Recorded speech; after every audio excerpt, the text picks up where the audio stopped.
the Daf Yomi Shir. It's been on hiatus for a while I was directing the movie Man in the Long Black Coat. And thank God it's just gone amazingly well. We did complete principal photography on the movie and have gone right into editing. I have a little bit more control of my schedule now, but the initial editing is very intense, so we're not quite ready to come out of hiatus on the Daf Yomi class, but God willing soon, and there will be an announcement about that. I'm sure some people have been wondering. So welcome Paula in the great Northwest, Norma in Texas, Carolyn in Raleigh, Yitzhak in Minnesota. It's so great to have you all with us. So let me introduce my guest. This is Rabbi Avshi Weingot from the holy city of Tzfat. I only just met you yesterday, but I was much taken. He was a visitor here in our minyan yesterday for Shabbos and spoke so beautifully. And luckily he's here in LA another day. And I just said, if there's a chance he could come and meet our audience, it would be wonderful. So here you are. Oh, Bal Shem, it's great to be here. Thank you so much for hosting. It's a pleasure. It's an honor. And maybe you want to just tell the folks a little bit about yourself and your synagogue and your yeshiva that you run in the holy city of Tzfat. Okay. Yeah, so my name is Avram Shimon Weingot. The nickname is Avshi. And I was born and raised in Tzfat, the holy city, very special city. My father has started a yeshiva already since 1992. And Tzfat attracts travelers and holy brothers, holy sisters going around the world. And Baruch Hashem, we have a shul there today, still going with all kinds of holy souls coming through, searching.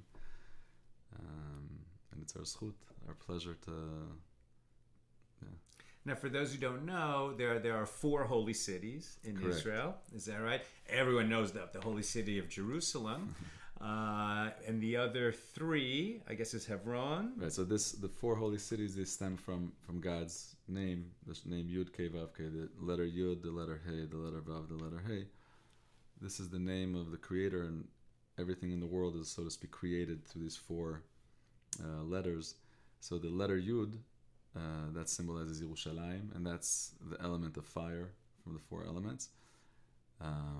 The first Hey is Tiberia, and that's symbolized by water. That's the Kinneret. And then Tzfat is the Vav, the letter Vav, and that symbolizes air or Ruach, spirit. And the last Hey is Hebron. Hebron is the last Me'arat HaMachpelah. Hebron is called...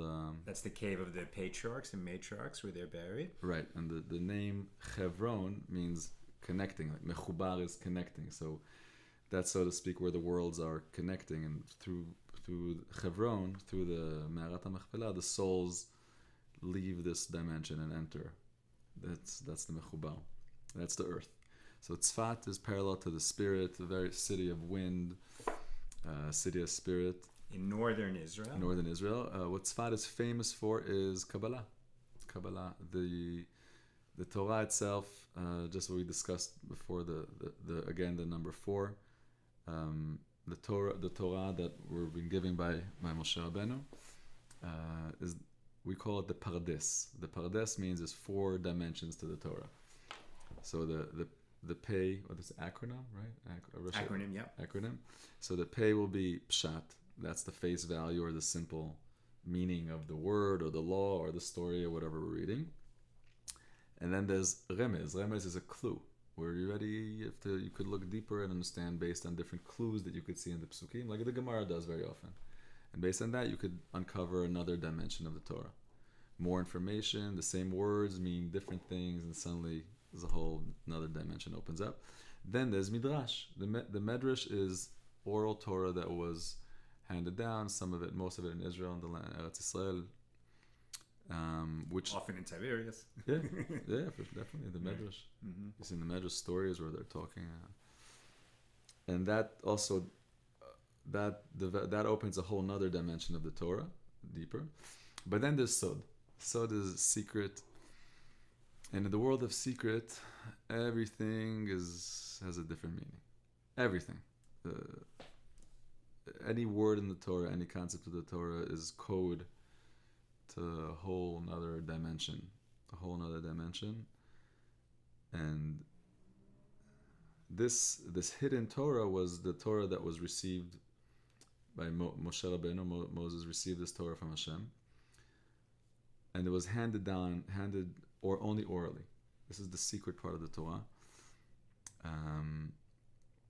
Till the destruction of the temple, and at that point, Rabbi Shimon Bar Yochai, the great Rabbi Shimon Bar Yochai, went into a cave for 13 years, and when he came out, he wrote the Zohar. And the Zohar is really the most prominent. The Zohar. The Zohar, yeah, the textbook of Kabbalah. Even though there were books written before and after, all kinds of many books that were written about the secret, but the holiness of Rabbi Shimon Bar Yochai and his devotion to preserve the light and really bring this light till the redemption, the creator of the world granted him a very, very high level, and he was able to bring down the Zohar. And the Zohar is very, very special. In the Zohar itself, it says that the Zohar will be hidden till the time of the revelation, and it's through the Zohar and the light of the Zohar that's the revelation, that's the Geula, the redemption. So the Zohar, even though it was written right after the destruction of the temple, was hidden from the entire nation till about 500 years ago. And 500 years ago was, in the world of Kabbalah, was a revolution by the coming of the Ari. The Ari was Rabbi Yitzchak Luria Ashkenazi. He's actually born in Jerusalem. And when before he was born already, he was destined to tremendous greatness. When he was young, his father passed away, and then he moved to Egypt. And in Egypt, he studied the deepest secrets of the Torah with Eliyahu Navi, and for years, just alone, till Eliyahu Navi told him, go up to Israel, go to Tzfat, and over there you're going to find Rabbi Chaim Vital, a great scholar. And so when you say studying with Eliyahu Navi, you're talking about Elijah the prophet, who came to him, right? Elijah never died. He ascended, and so he's free to come back at times and places as God sends him. And so one of the people who was blessed to learn directly from Eliyahu, from Elijah, was the Holy Ari. Correct. While he was in Egypt. Correct. Okay. And the advantage of learning from Eliyahu, from Elijah, versus learning from these you could learn, the secrets. You could see all the words, but if you don't have someone that could teach you, it's godly information. There's no human way to know these things. The textbook, the main textbook of Kabbalah that we have today, the Etz Chaim, which is written by Reb Chaim Vital, is you could see in it that it's information that's absolutely godly. There's no human being that could make these things up. It's impossible. And this was the Ari. And when the Ari moved to Tzfat, that became the whole. When he came to Tzfat, Tzfat was full of mystics. It was a very mystical city. And the Arizal explained that the reason it's so important and mystical is because when the presence of God does not rest in Yerushalayim, because of the destruction of the temple, where does the presence of God rest? And he explains that it rests in Tzfat. And we have a tradition that when Mashiach comes, when the Messiah comes, he'll start in Tzfat, right? That's true. Our shul, our synagogue, our yeshiva is on Bar Yochai Street in the old city. And Of Tzfat, yeah. And right next to me, is one of the most hot tourist spots, which is called the Mashiach Alleyway. Anyone that's been to Tzfat, you go with your tour guide into this narrow alleyway, and they tell you a story about an old lady that sat there with a cup of tea waiting for Mashiach every day. They call it Simtat HaMashiach, the Mashiach Alleyway. So I'm sitting and I study. And all day, I hear people outside singing, Mashiach, Mashiach, Mashiach, and tour guides, totally secular Jews and non-Jews talking about Mashiach, describing what is Mashiach, people asking questions. I'm feeling messianic consciousness, not just consciousness, just sounds all around. And you really feel it very, very strong in Tzfat. So let's review a little. So Rav Avshi is coming from the holy city of Tzfat. And it's holy for a number of reasons that we've just talked about. But especially that there was this kind of outpouring or kind of revelation of what had been more mystical, hidden dimension of the Torah for about 1,500 years, right? So about 2,000 years ago, more or less. Rabbi Shimon Bar Yochai was given this gift to understand certain hidden dimension, hidden secrets of the Torah, the kind of more mystical aspects of the Torah, and he wrote the Zohar. And then there was just a very small group of people who had access to that for centuries, for 15 centuries. And then Rabbi Yitzhak Luria was given this much expanded insight into that material. He went from the learning that he was doing in Egypt, Jewish community in Egypt, up to the holy city of Tzfat.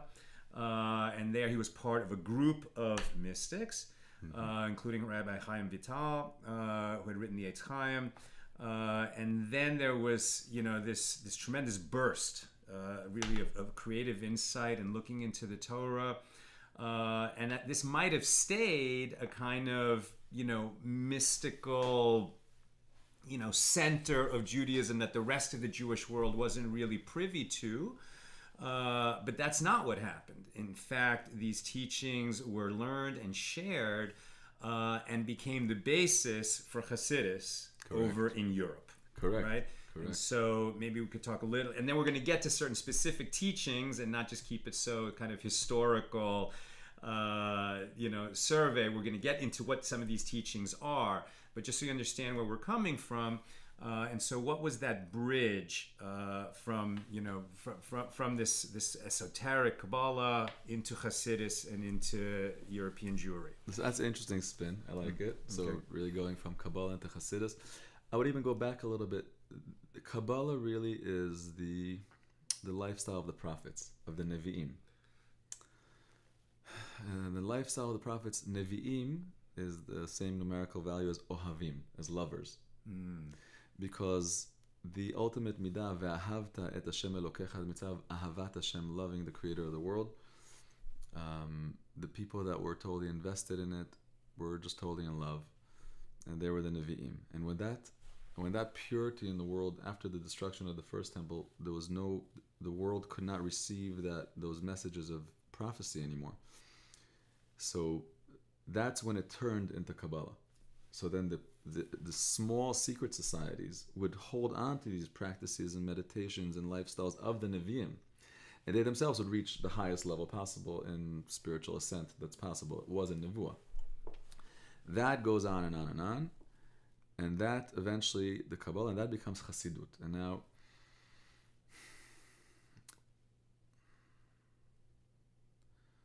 there's so many aspects to this. I'm trying to keep it simple. We're really just scratching the surface of what could easily be, years of study. But yes, it's just an introduction. Okay, so the Arizal passed away very young. Rabbi Yitzhak Luria. Passed away at age 38. There's a whole story. And before he passed away, his students came to him and said, Rabbi, who are you leaving us with? You started fixing the world, you started healing the world, you brought so much light to the world. He was like the sun. And they said, who are you? If you leave, the world is dark. And he tells them, I'll come back, don't worry. And they say, how? This is how. You're asking me how?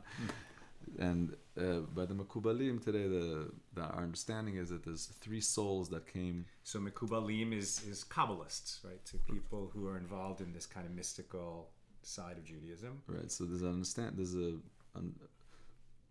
I've heard this in very, very reliable sources from teachers of mine, that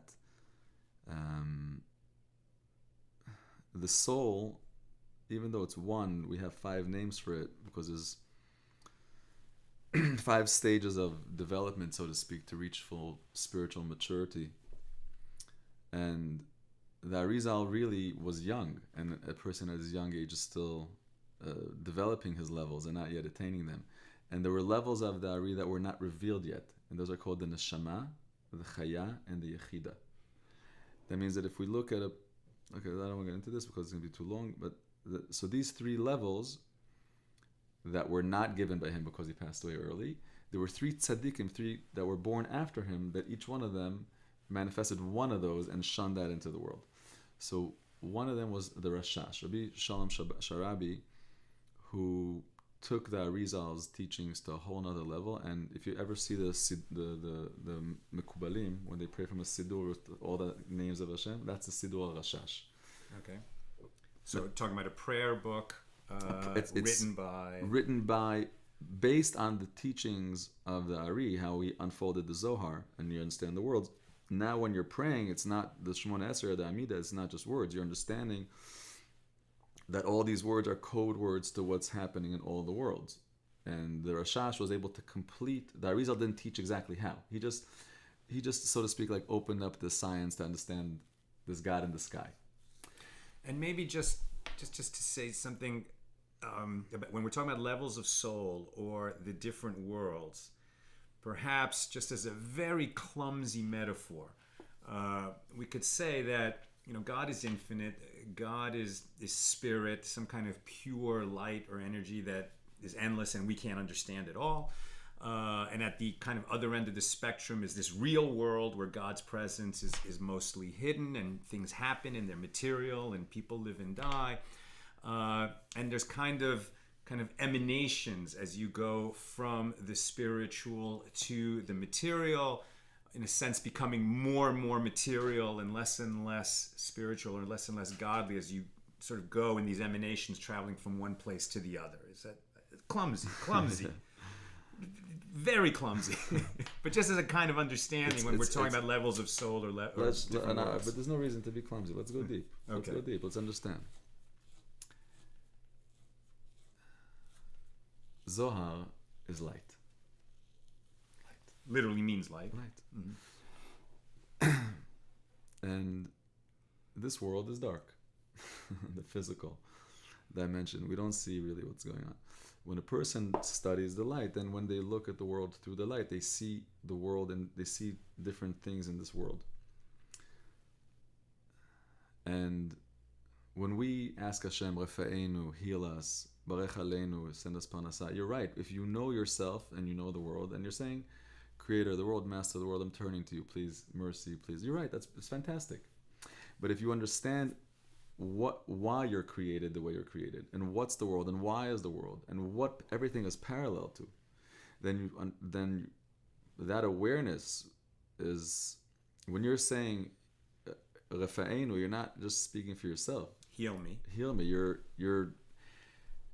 standing in front of the Creator, and you're bringing healing to the whole creation, to as much as you know in your mind, to what you know in your mind. If you know yourself, then you're focused on yourself. If you know the world, and through the study of Kabbalah, the heavens open, the skies open, and you realize what there is.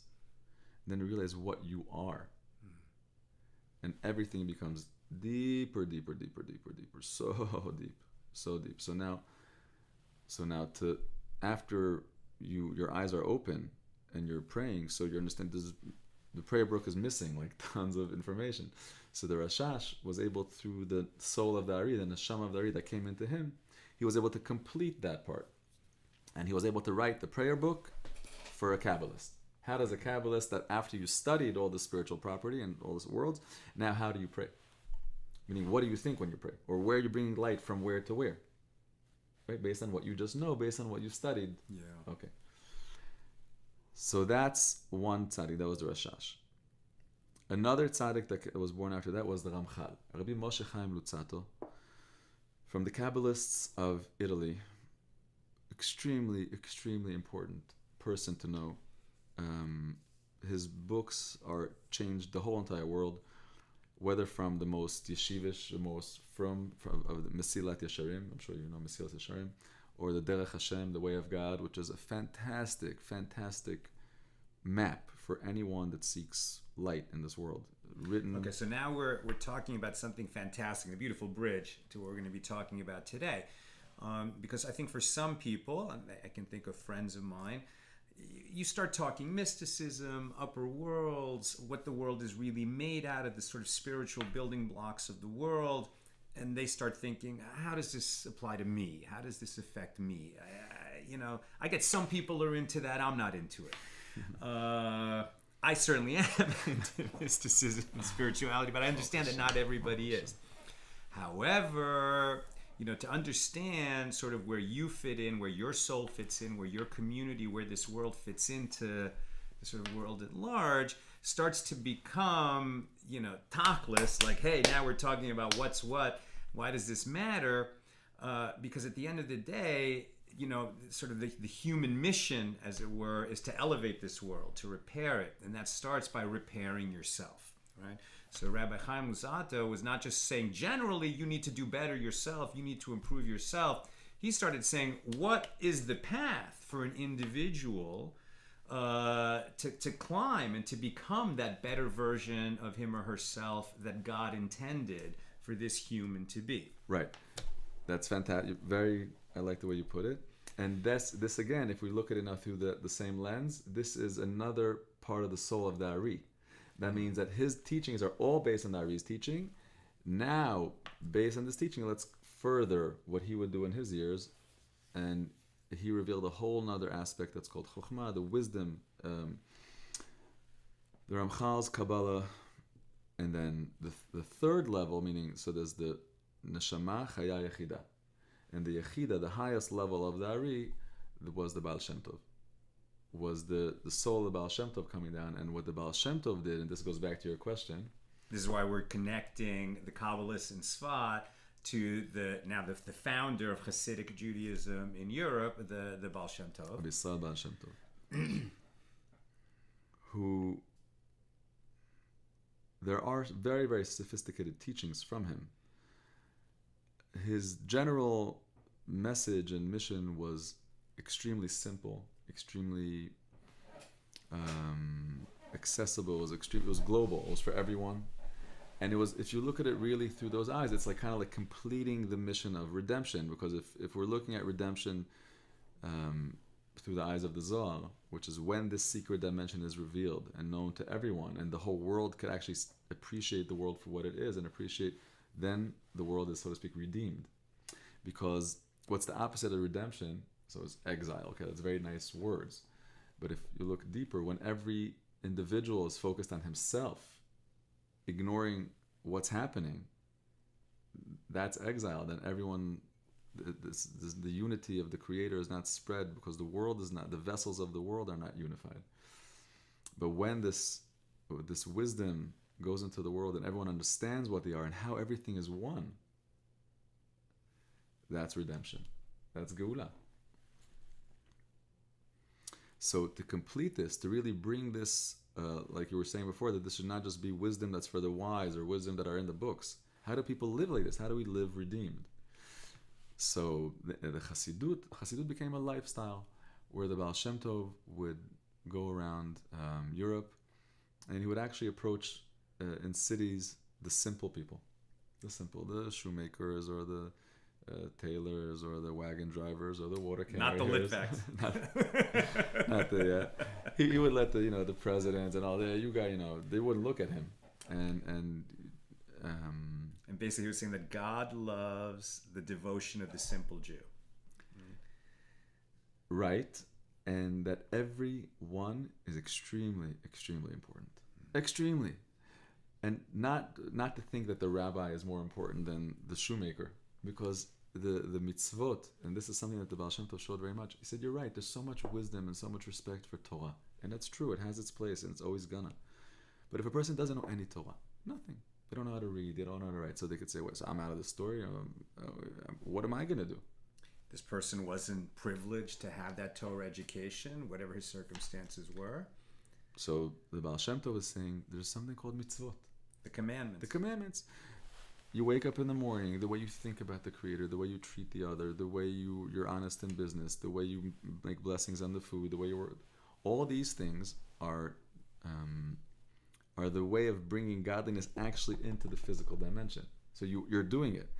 And showing the simple Jew how fortunate you are and how meaningful you are and how grateful the world is for your mitzvot, and to do the mitzvot with happiness and with joy. We're dealing with a tremendous part of Am Yisrael that would not have any connection to spirituality or to feeling a part of this belonging to the nation. They would say, yeah, the rabbis are, but we're like, no. And he said, that's totally not true.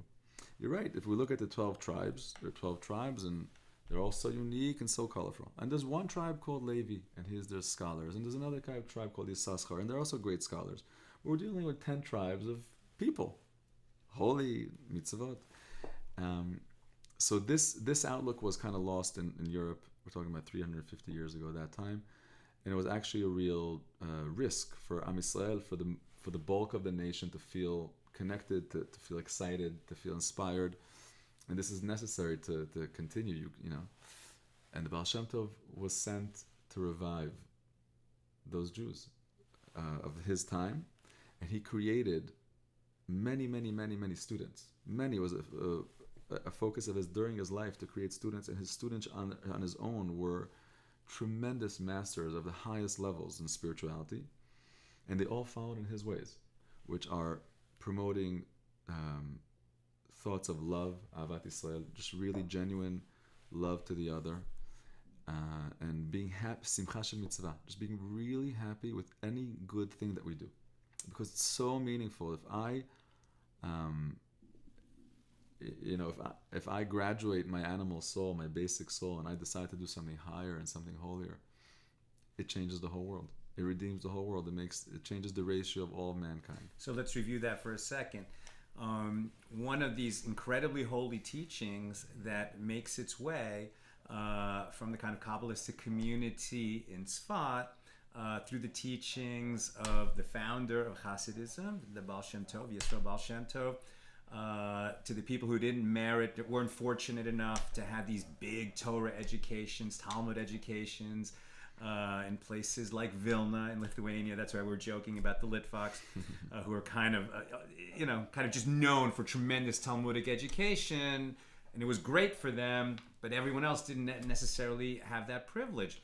And yet, every Jew is commanded, and by the way, every non-Jew has commandments as well, right? The 7 Noahide commandments. So if, when you're fulfilling one of the commandments of our Father in heaven, you do it, and then you add this extra dimension of taking joy in fulfilling the will of our Creator. So now you've just elevated that commandment in a huge way, and the action that you're taking on that day. And it won't be immediately apparent. It's not like, rays of light are going to come out because you washed your hands in the morning, or because you saw an animal that was burdened and you unburdened it. But nevertheless, you should know for yourself that whenever you fulfill a commandment, you're adding light to the world. You're doing something incredibly special that has repercussions throughout the spiritual world. This is fair to say? Correct. And I think we could even bring it down a little more. Bringing light. These words are very, they're beautiful. If we look essentially, what is light? So if we look at the balance of what we're made out of, we're made out of half animal, half God. And now we can get to our topic of becoming God. Exactly. Okay. So if we look at the darkness in us as the lower, the animalistic, the basic, the natural that we're born with, let's call that darkness, because that's what it is. Absence of light. Absence of light, or if a person just is selfishness, and it's meaning we're meant to graduate it. We're meant to evolve it and from it and with it. Very interesting. How could a person, so to speak, graduate his own basic nature? With what? It's just me. What am I becoming? And this is really the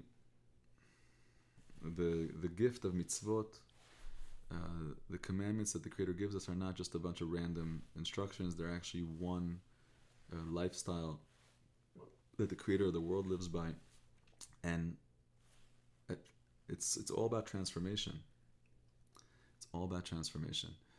Through these actions, a person slowly transforms his own, day by day, mission.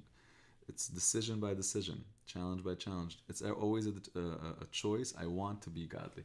I understand my starting point. I understand that this is how it is. And it's constantly in every relationship, in every decision, in every opportunity that I have. I always have this choice, so to speak. Should I just behave the way I am, or is there something godly or something holier that I could do here? And there's actually a story, an interesting story of Rabbi Yonasan Eibeshitz. You heard of Rabbi Yonasan Eibeshitz? I've heard of him. So Rabbi Yonasan Eibeshitz, Kedai researched a lot of fantastic stories. He was very, very sharp. He was one of these tzaddikim that was very, very sharp. And because he was so sharp and so wise, the king, the non-Jewish king where they lived, loved him and would, ask him for advice, and he would come. And when he would come to the palace, obviously it was like, he's the rabbi, and like there's other people that didn't like what was going on. He's getting this favoritism, and they would challenge him to all kinds of questions, and he would always, just excel. So they had this standing kind of like debate between him and the other wise men of the king's palace. And they said that you could train an animal to change its nature totally. And to develop a second nature and totally forget its first nature. If you train it from a young age, and maybe the animal, the son of an animal, I don't know what their debate was. And he said, no, it's impossible. It's impossible to uproot animalistic behavior from an animal, meaning in order to do that, there has to be, it's a miracle. There has to be another soul in you, a godly soul that's helping you, and that's what you're becoming. Otherwise, you can't. And this is a standing argument that they had. Okay. So one day, Rabbi Yonasan is sitting in his study, and he's studying and learning. And they come to call him from the king. They say, the king wants you. And he had a snuff box with shmek tabak. Snuff is very finely ground tobacco, right? That people would put a little in their nose and do a sneeze, and it would clear them out, right? I'll tell you a quick joke on snuff. But they say, why is it that when they take out the Sefer Torah, we say Vezot Torah with the pinky? Right. So in synagogue services, right, when the actual Torah scroll comes out and it's lifted and shown to everybody, and we look at it with the point pinky. with our pinky. So they say, why with the pinky? Because why not with the finger? Because you're holding the shmek tabak. You can snuff in your fingers. You gotta hold it. You gotta use the pinky. So he has, and he notices something very strange. He's just studying, and suddenly a little mouse comes up to the table. He goes into the snuff box. So he knows everything is hashgacha pratit. Anything, only the creator of the world does things. Why did the creator send the mouse to my desk? To sit in my snuff box. And he's not going out. He's there. He's just sitting in the snuff box. Sitting there like, I haven't heard this one. and he comes and he's closing. He's staying there. Okay. Closes it, puts it in the pocket. Takes the mouse with him. With him. Okay. In the snuff box to the palace. Okay. All right. He doesn't know what's going on. He's running and he gets to the palace, and he sees some kind of great ball or some kind of thing. I don't know what's happening. Some kind of it's the king's birthday. Great. There's some kind in the ballroom, a grand thing. Wow, amazing.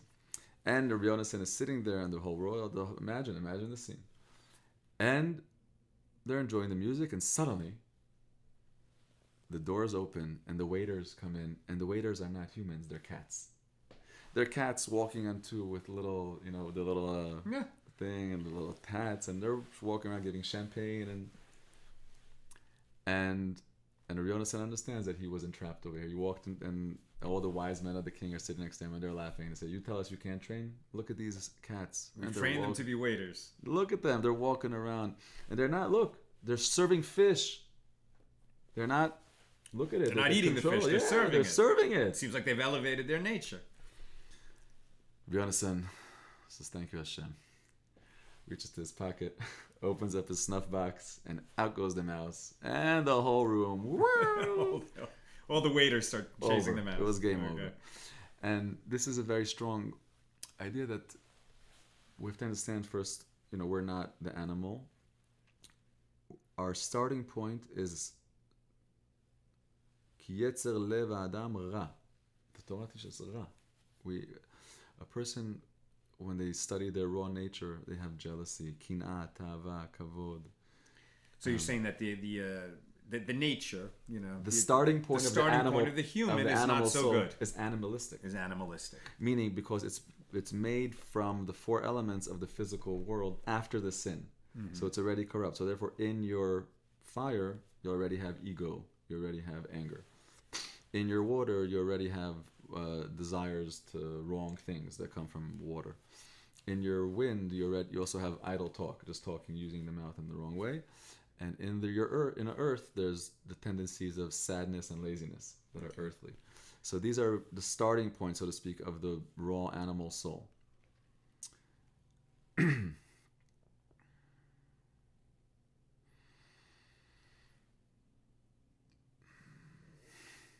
Okay.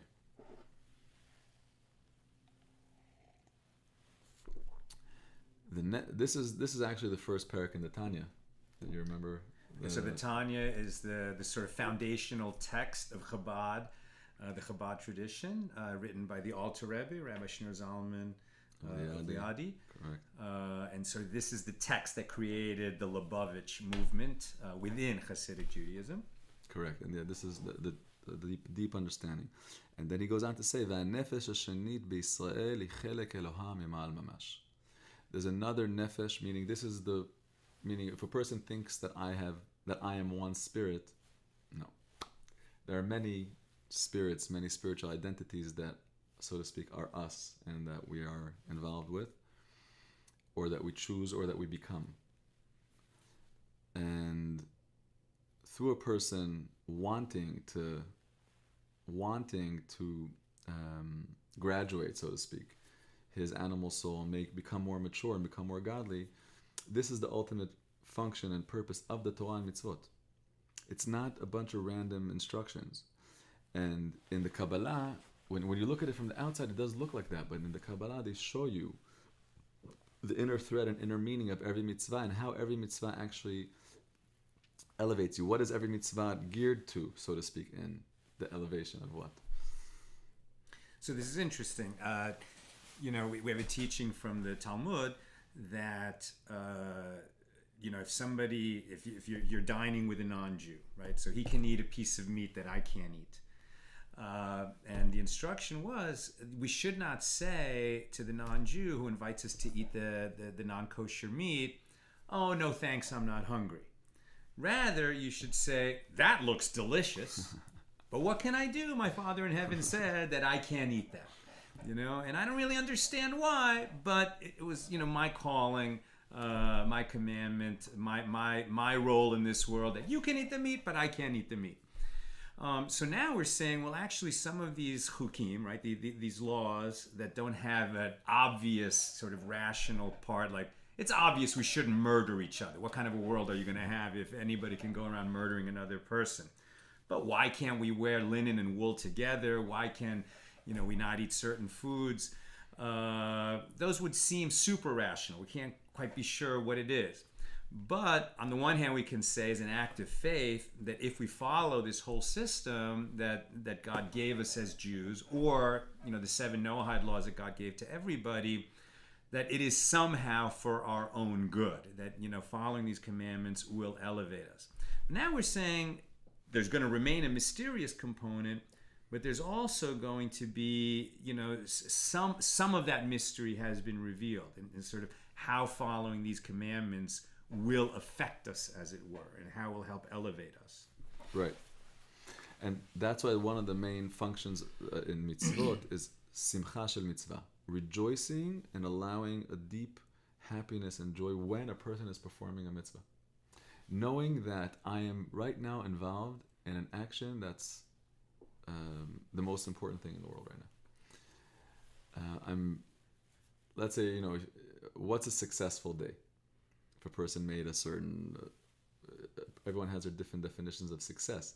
But when you look at your mission in life is really to graduate from your animal self and really to become godly. Every opportunity, every meeting, with people is meaningful, and it's a time and a way to become godly. Every mitzvah is deep.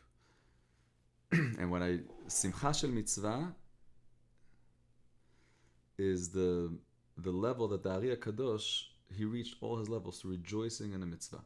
So that means that even if a person right now is sitting in his room doing nothing, and I believe in God, I believe in one creator. This is a mitzvah of emunah.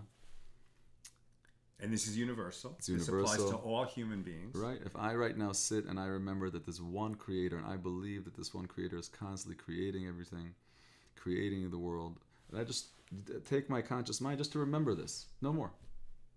Now, I could take this further. I could tell myself, my mind or myself, I'm doing what I should be doing right now. I'm not using my conscious mind for my own things, so that I'm using it really to remember my creator and to allow his unity and his awareness to come to the world. So I'm going to take this further. I'm going to allow my heart or my emotions or my whole being to really feel excited and to really feel fortunate and to really smile and be happy and really allow this deep, true feelings of happiness to excite me. Like, wow, I'm connected right now. I'm doing what I should be doing. And this is success for me. Success for me is not some kind of superficial goal, reaching some kind of superficial goal outside where the world tells you, oh, you're successful. This is success when you're, and just being in that place, and Simcha Shel Mitzvah is the cause of elevation. Tremendous, tremendous cause of elevation. This is spectacular. This is spectacular. Now we will take some questions. So if you've got some questions, put it in the comments. Nina's monitoring the comments, and she will, slide some questions over to me. So we'll just continue chatting ourselves for a few more minutes, and then we'll start taking some questions, which I'm sure will lead to more discussion. So that's so beautiful, and it's such a good thing to remember. Like, sometimes you think, okay, well, I want to elevate myself. What shall I do right now? Is there a commandment in front of me right now? Well, the answer is yes. There's always the commandment to know that there is one Creator who created you, who cares about you, who loves you, who wants you to succeed, who wants the world to be elevated. I actually have a great story about this. Sorry. Go. Amazing story. One of my favorites. So the story starts in Israel at a wedding, and this guy is a Holocaust survivor. He left the Holocaust, came to Israel, and rebuilt everything. He has 10 kids now, and he's at a wedding of one of his grandkids. Imagine. And his son is dancing with him, and his son hears the father go, ay, ay, ay. Like, sigh, like, ay, ay, ay. So, and after a couple minutes, you hear him go again, ay, ay, ay. So he goes to his father and he says, Tati, I love you so much. Like, look at you. You won. You left the war. You left alone. And look at you. You have this empire, this family, this love, look at this, a whole nation, a whole tribe. Why are you sighing? And the father laughs and says, I'm not sighing. He says, let me tell you a story. He says, when they were in the camps, so we can't imagine. No one should ever have to imagine these things.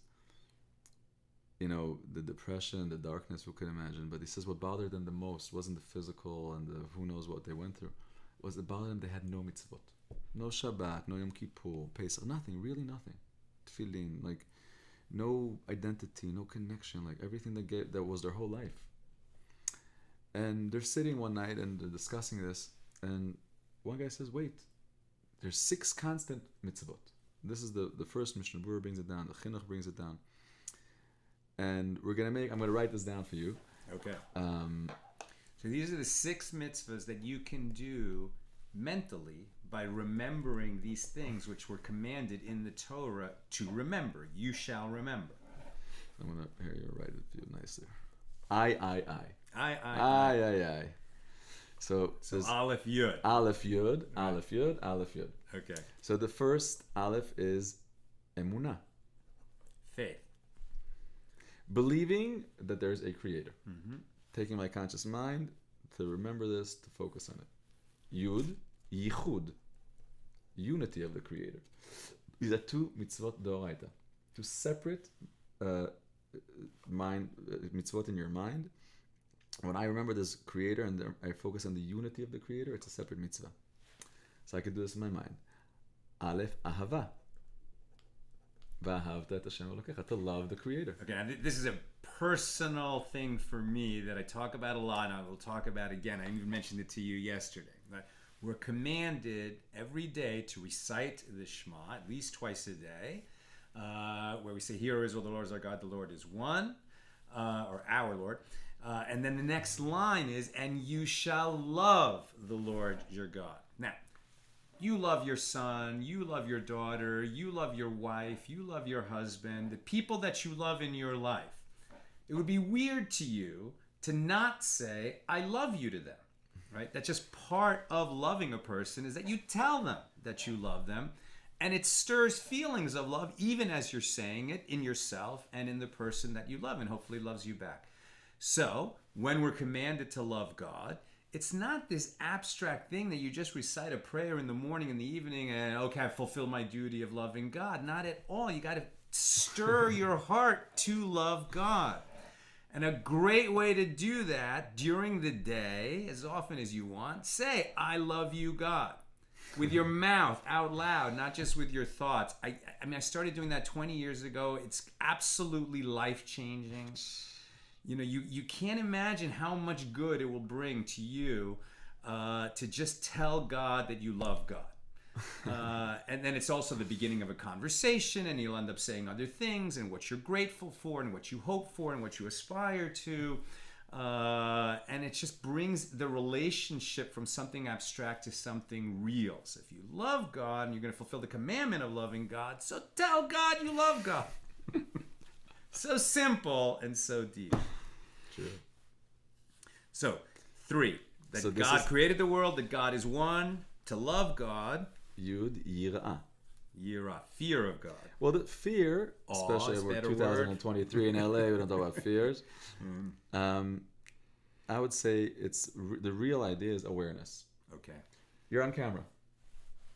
God sees everything. You're not scared of the camera. You're on camera. Right. You're aware.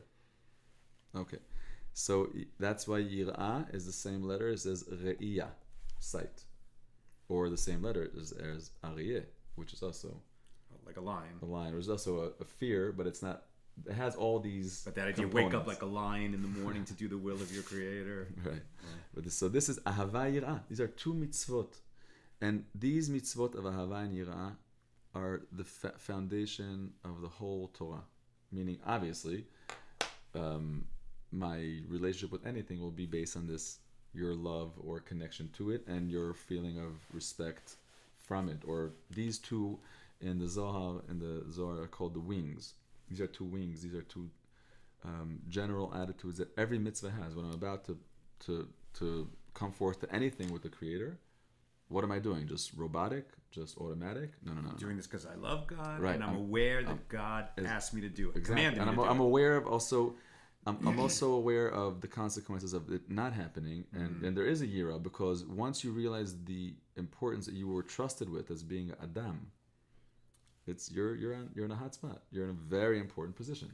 It's beautiful, right? You're Adam. You're a human, and that comes with a responsibility. Oh. You're on the hot spot because you were given the role of being a human being in this world. Yes. Beautiful. Okay, so we have Emunah, Yichud, Ahava, Yirah. The third is Elilim, not to worship idols. Not even, this is in the mind. And the third is not in the mind, but it's to keep the eyes, to watch the eyes. So they decided that the Yud is like an eye, and they call it Einaim. Okay. That means, so these are 6 constant mitzvot. They're brought down, you could look it up. So to just review again, the 6, Emunah, to have faith that there is a Creator who made the world and made you. He's one. And that he is one, there's only one. To love him, to be aware or have awe of him, not to direct your attention and worship to idols, which seemingly is easy, right? Who's worshiping idols these days? But there's all kinds of other drives that sort of fill the space, I guess, of avodah zarah, of idolatry. The most dangerous idol is the self-worship. Self-worship. Is the worship of when you make your physical the attention, so then you're bowing down and you're worshiping it. It depends, like, where are you putting your energy? What are you investing in? You say that my own feelings are primary, my own drives are primary, that's idolatry. Meaning, if you don't see yourself, you're very, very important, and everything about you is important. You should give a lot of attention to yourself, but understand yourself in the scheme of things, in the scheme of the whole godly. If you just worship yourself, and all is just me, there's no bigger idol than that. Okay.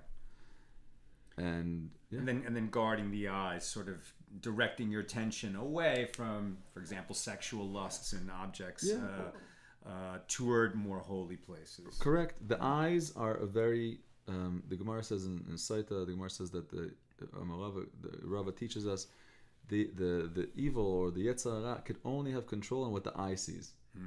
So if that's what, if a person just protects their vision or their expectations, they'll live a more meaningful life. If I walk around all day looking at what everyone has, you're never going to be happy with what you have. The eye, you cannot fill the eye. The eye cannot be filled.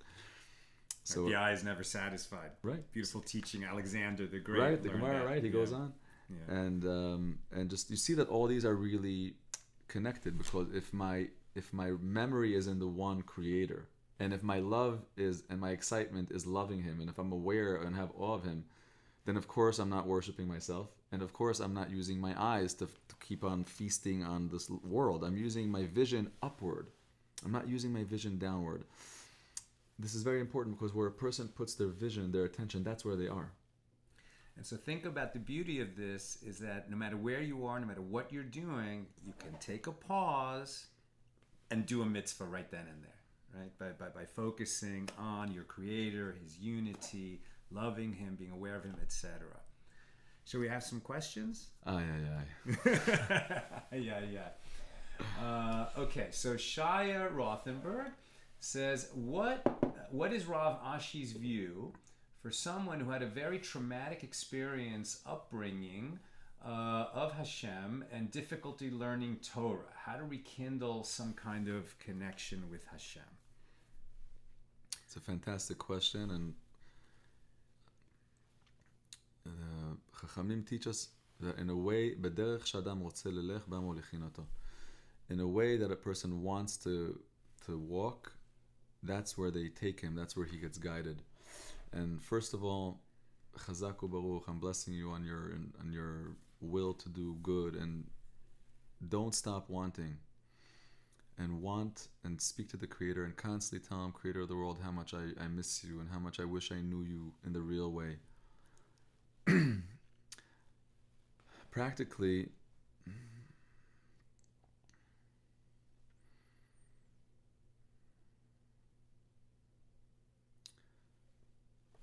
forgiveness is a very deep topic, very big topic, and what helps a person reach forgiveness is when they realize the benefit that they get by forgiving and the truth of what it brings to the world.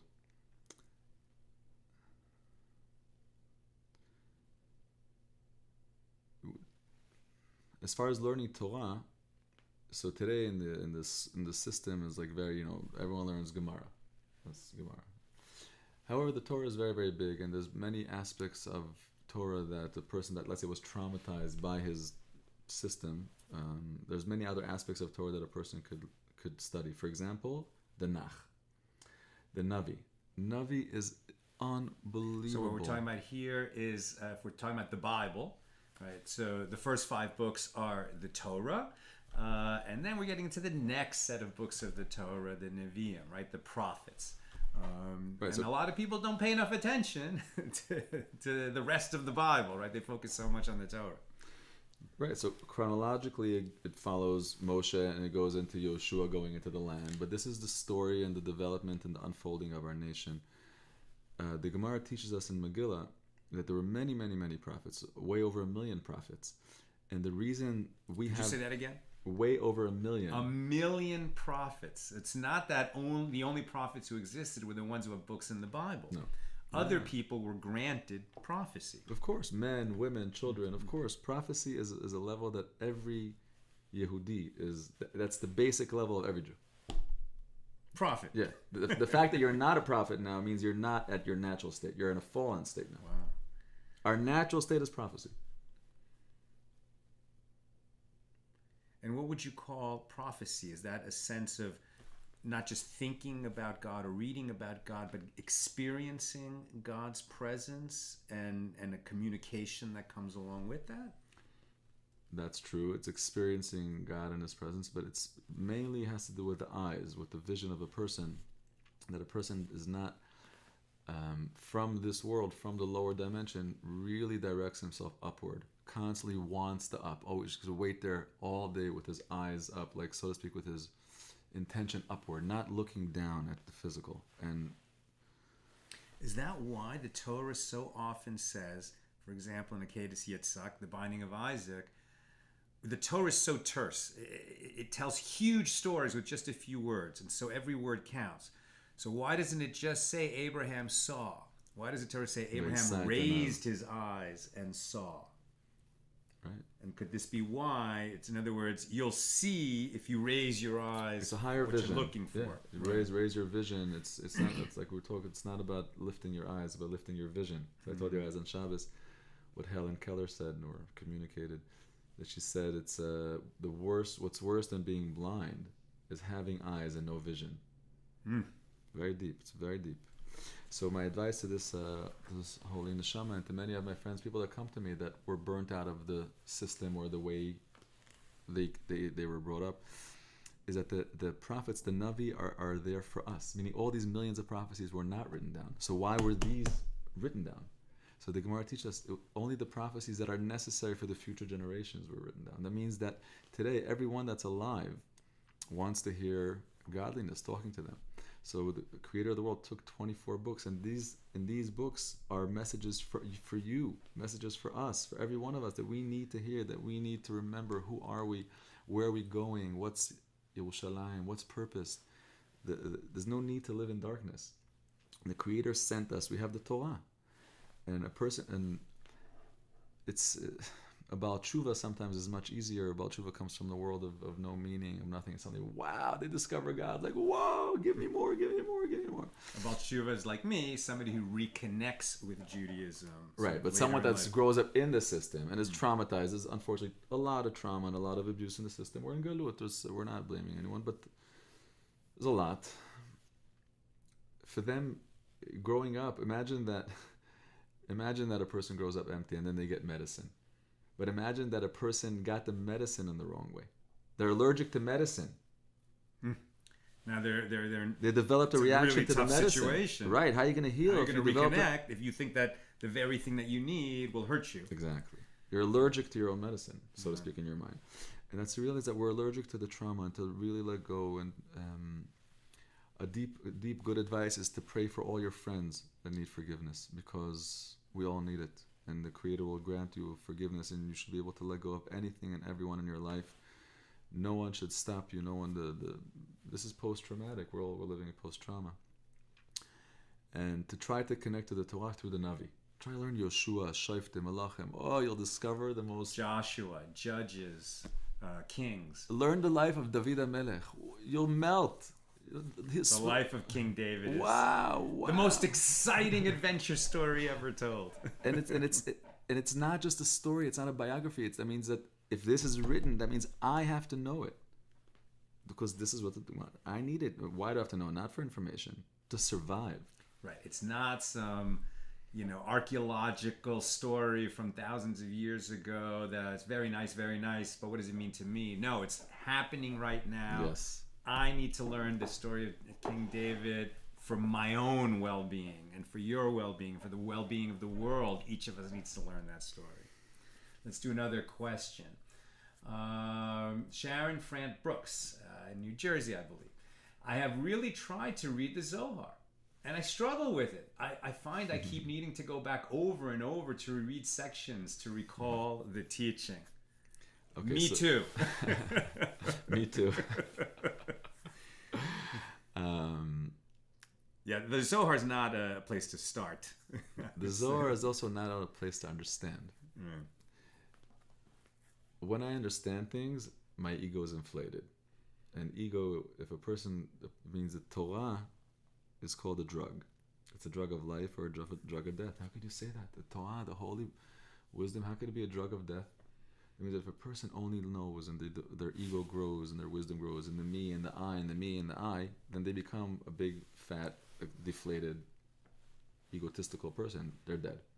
That means that they took this experience and they took it to the wrong way to inflate their own ego on their own. That's Torah of understanding. There's Torah that you learn that you don't understand. And that causes humility. That causes you to really put yourself in the place, and we need the balance of the both. Now, the Zohar, if a person learns the Zohar and understands one word or one concept, it's worth the whole thing. But the Zohar, besides for learning it for understanding, we learn it for purification, and we learn it for humility, and we learn it because the text of the Zohar, when you read it in the text, is mesugal letaher haneshama. It's like going into the mikveh.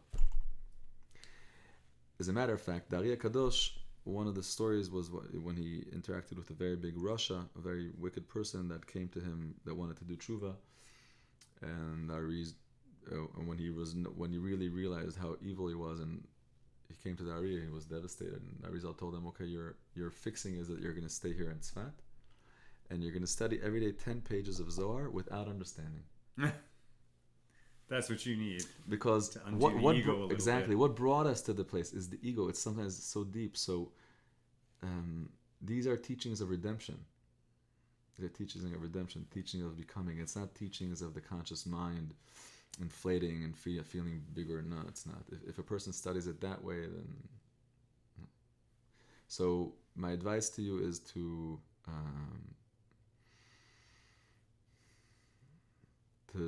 study in purity and good intention, in humility, and involve a lot of prayer in it. Really turn to the Creator of the world and talk to Him about why you want to study and how close you want to be to Him, and how you want this light of Rabbi Shimon Bar Yochai to elevate you and to make you a better person. And through just learning it and praying, you'll receive an elevation from it. I'll add one more little bit of practical advice. I don't know if this is any kind of holy teaching at all. It's just something that always helped me.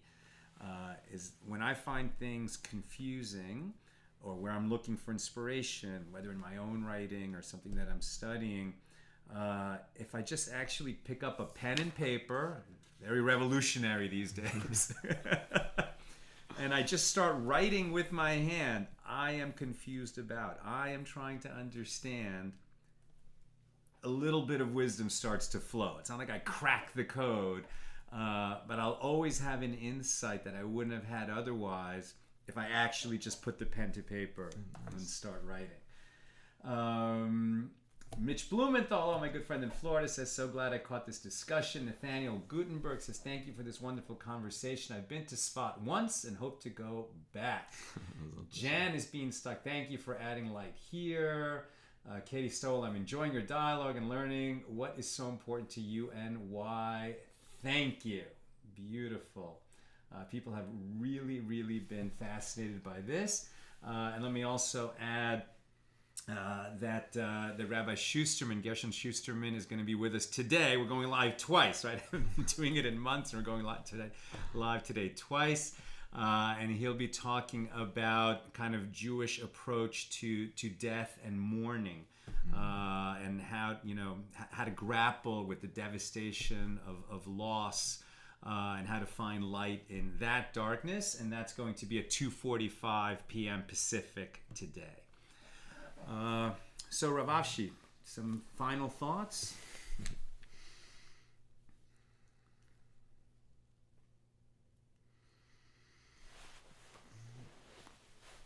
I feel very excited to be alive at this time. I feel thankful to the Creator to putting us in this exciting time. And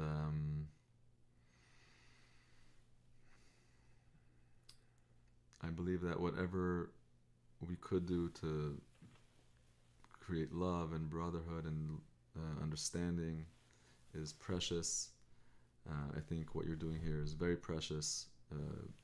The Bal Shem Tov has a famous story that he writes in a letter that his soul went up into the higher world, and he describes this very, very specific, very graphic, and he went into one chamber where he met Mashiach, and he asked Mashiach, when are you coming? And Mashiach told him the famous answer, when your well springs explode into the world, then the world will be redeemed from its shallowness, from its superficiality, and that's redemption. And everyone that's forwarding this message is a part of these cracking of the physical and allowing the light of the redemption to coming through as an extension of the Creator of the world. And it's fantastic. Anyone that's involved in spreading should continue spreading, should continue loving, should continue sharing goodness. And we should have the merit to really see the light just coming from everyone, from everywhere, and just really bring our nation together and really bring the world together to a beautiful redemption in Yerushalayim. So Amen. May that day come soon. Amen. It's been a real joy to learn with you yesterday when I met you, and I said, I got to get this guy in front of our community. And I'm so glad that I did. This has really been a beautiful conversation. I hope everybody learned something of use. today. Certainly just listening, is part of the journey. And I'm especially struck by these 6 constant mitzvahs, right? The things that you can actually do in your mind, commandments that you can fulfill just with your mind, wherever you are, remembering that there is a creator, he is one. We're commanded to love the creator, to have awe of the creator, to turn our attention away, from the ugliness, from the meaning idolatry, these negative practices that have tragically always been around and always trying to deter us. And what was the last one? Related. The eyes. The eyes. And right, we want to direct our eyes away from negative influences and toward the positive. And when we do that, we create repair in ourselves, and that necessarily creates repair in the world. And this is a practice that's always available to us. And I think, as Rabbi Avshi said from the beginning, that anytime we're doing a mitzvah, rejoice in it, right? So as soon as you've made this choice to follow the will of the Creator, right away you can start to enjoy that and create joy in it, feel the joy in it, and that'll spark you to do another mitzvah, God willing. Amen. Well said. Thank you so much for coming today. It's really been a pleasure. And please tune in just about an hour and a little more, 2:45 p.m. Pacific, where we'll go live again with Rabbi Gershon Schusterman, who's also one of our Table for Five contributors, and talking about sort of the Jewish way of grappling with loss and mourning. All the best, my holy sisters and